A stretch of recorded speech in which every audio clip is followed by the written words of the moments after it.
Wala nang makakapag-comment sa Instagram ni Archie Alimanya dahil naka-off na ang comment box ng Instagram nito sa mga bago niyang post.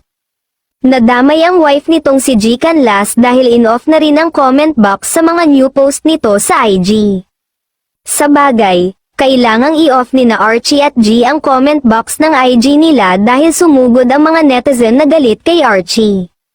Sa sobrang galit nga ng iba, may mga hindi na magagandang salita kay Archie, idinamay pa si G at ang anak nila na wala namang kinalaman. Maganda pa naman ang post ni Archie, tungkol sa 6th anniversary nila ni G at puro pagbati from their friends and followers ang mababasa. Napalitan ng galit ang mood ng mga post after lumabas ang balitang nag-file si Rita Daniela laban sa aktor, ayun na, sunod-sunod na ang hate comment kay Archie. Samantalang, ang nangyari kay Rita sa kamay ni Archie ang rason kung bakit 1 week nang hindi napapanood ang aktres sa Widow's War, hindi na rin napapanood si Archie, inalis na siya sa role ng isang investigador at pinalitan ni Arthur Solinap.